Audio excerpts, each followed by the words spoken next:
বৌমা শাশুড়ির এই ঝগড়ার প্রধান কারণ হচ্ছে জেনারেশন গ্যাপ, ঠিক কিনা? শাশুড়ি এক জেনারেশনের আর বৌমা আরেক জেনারেশনের। শাশুড়ি ভাবে একরকম, বৌমা ভাবে আরেক রকম। শাশুড়ি চায় বউর উপর খবরদারি করতে, বউ চায় শাশুড়ির উপর খবরদারি করতে। এই ডমিনেটিং এর কারণে কিলাকিলি আছে না নাই?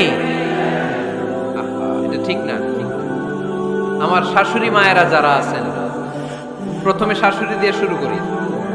আমার মাইকের আওয়াজ যে ঘরগুলাতে যায়, আমার শাশুড়ি মাদেরকে বলবো, বউদের উপর অত্যাচার করবেন না। ছেলেরে প্রশ্ন করে, তোর কাছে তোর বউ বড় না আমি বড়? আছে না নাই? এটা একটা প্রশ্ন হইলো। তোর বউ বড় না আমি বড়? দুইজনেই বড়। দেখ, ছেলে সুন্দর উত্তর দিছে, আমার কাছে ভালো লাগছে উত্তরটা শুনে। এক মা প্রশ্ন করছে, তোর এতদিন আমি লালন পালন করে বড় করলাম, জীবন যৌবন তোর জন্য শেষ করলাম, আজকে বউ পাইয়া বউ তোর আপন হয়ে গেল। এবার ছেলে উত্তর দিছে, মা, আমার মুখ থেকে মা ডাক শোনার জন্য তুমি কি কষ্টটাই না করছো জীবনে। 10 মাস আমারে পেটে ধারণ করলা, খাইতে পারো নাই, বমি করছো, খালি ওষুধ খাইছো, তোমার পেট কেটে আমারে বের করা হয়েছে, 2 বছর আমারে দুধ খাওয়াইছো, পেশাব পায়খানা পরিষ্কার করেছো। বয়স যখন 3-4 তখন তোমার আমি মা ডাকছি। এই মা ডাকটা শোনার জন্য তুমি এত কষ্ট করছো। আর আরেকবারের মাইয়া এই ঘরে আইসাই তোমার মা ডাকা শুরু করছে। যেই মেয়েটা তোমারে মা ডাকে সে আমার আপন হবে না কেন মা?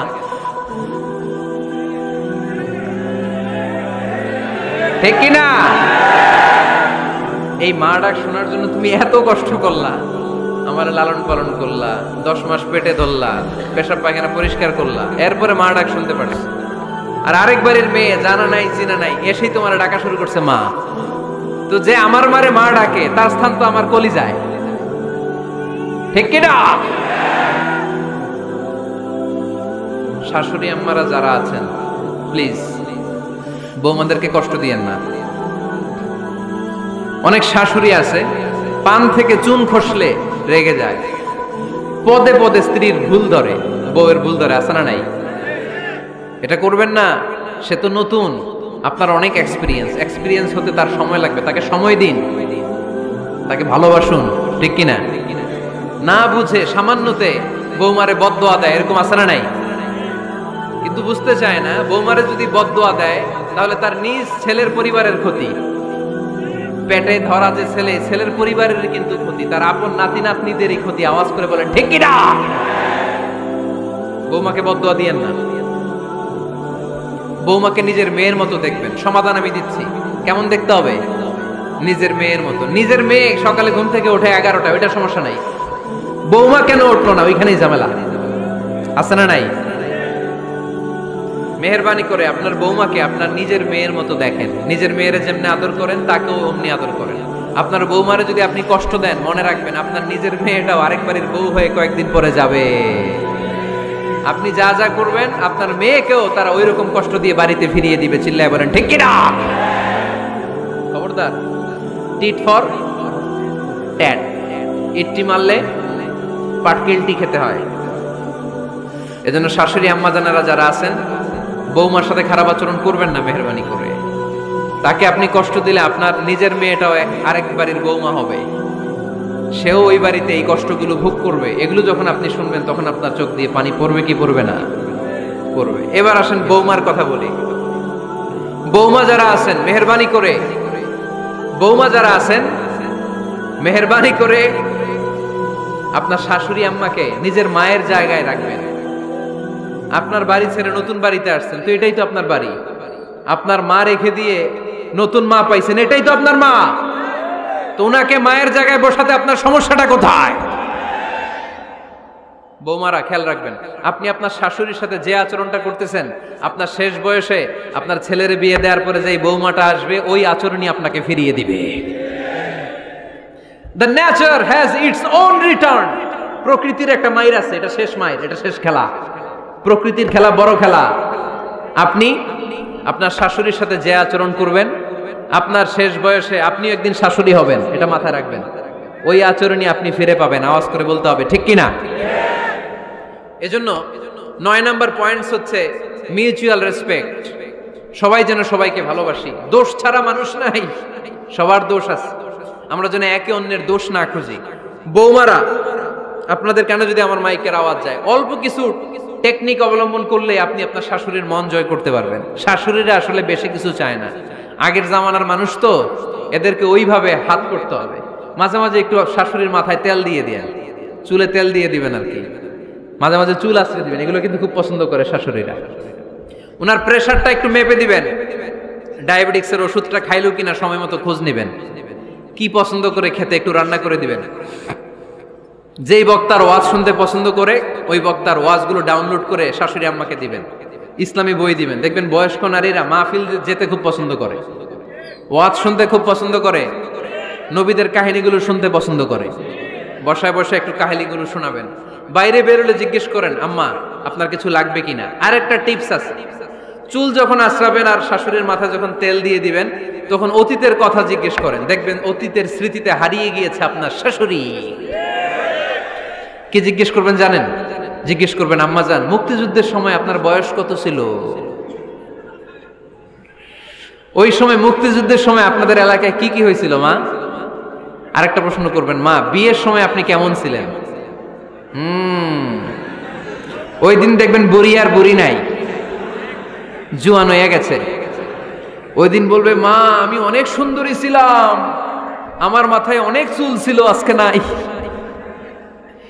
আমগো গ্রামে আমার সাথে সুন্দরী মাইয়া ছিল না।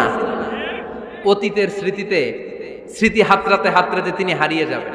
জিজ্ঞেস করবেন যে, মা শীতকালে আপনাদের দেশে কি পিঠা বানাতেন আপনি যখন ছোট ছিলেন, আপনার বাপ চাচারা কি করতো?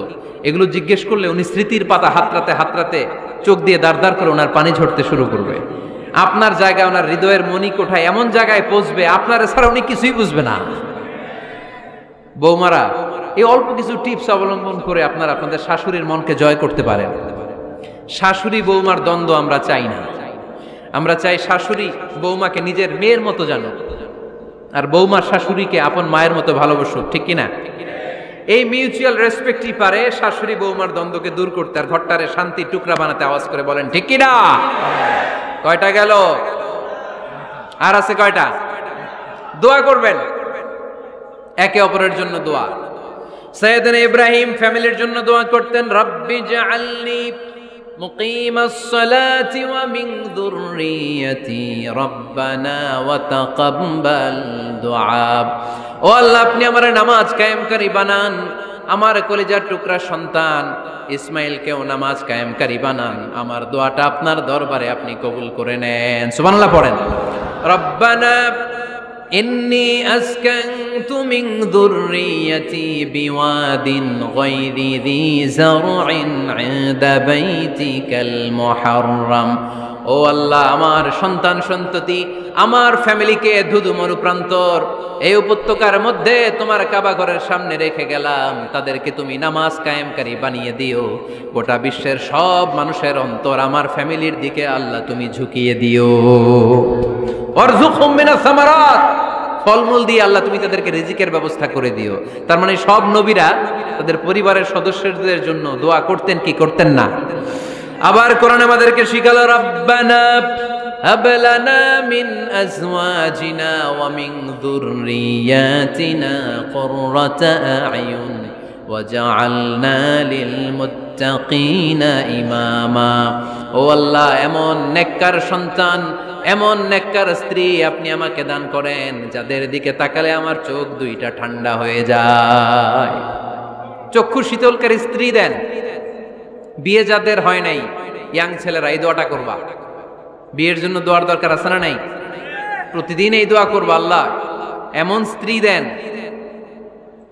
এমন জীবন সঙ্গিনী আপনি আমাকে দেন, এমন লাইফ পার্টনার দেন যার দিকে তাকালে আমার চোখ জুড়িয়ে যায়। এমন সন্তান আল্লাহ আপনি আমার ফ্যামিলিতে দেন যাদের দিকে তাকালে আমার চোখ দুইটা ঠান্ডা হয়ে যায়।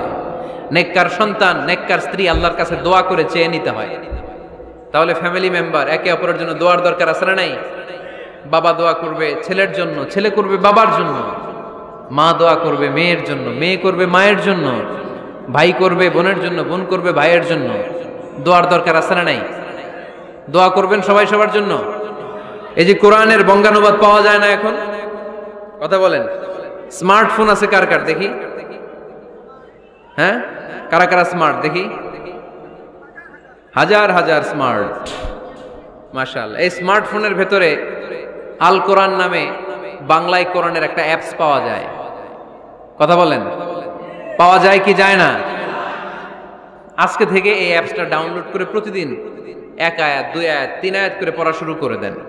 বাঁচতে হলে পড়তে হবে, বাঁচতে হলে জানতে হবে, ঠিক কি না? এই স্লোগান আমাদেরকে শিখায়। এই স্লোগান তো আল্লাহ, এই স্লোগান দিয়েই তো আল্লাহ কোরআন শুরু করছে। ইকরা বিসমি রাব্বিকাল্লাযী খালাক। বাঁচতে হলে জানতে হবে, বাঁচতে হলে পড়তে হবে, পড়ার কোনো বিকল্প নাই। আওয়াজ করে বলেন ঠিক কি না? সুজানগরের রায়েরা, মোবাইলের অ্যাপসের ভিতরে আমরা কোরআন রাখতে রাজি আছি তো সবাই? হাদিসের অ্যাপস ডাউনলোড করতে রাজি আছি তো? বাস রাজি আছি, ডাউনলোড করে রাইখা দেব, আর কেউ পড়বো না নাকি? হ্যাঁ, প্রতিদিন একটা আয়াত হলেও যেন আমরা পড়ি। আল্লাহ যা বলা দরকার সব বলে দিয়ে গেছে, নতুন করে আর কিছু বলবে না। আমরা যেন পড়াশোনা করি, আমরা যেন একটা পাঠাগার বানাই। আবারও কখনো আসার সুযোগ হইলে আমি জিজ্ঞেস করবো, যদি আমার মনে থাকে যে আপনাদের পাঠাগার আছে কার কার ঘরে, সেদিন সবার হাত তুলতে হবে। এমনি পারা যাবে তো? আল্লাহ তুমি তৌফিক দাও।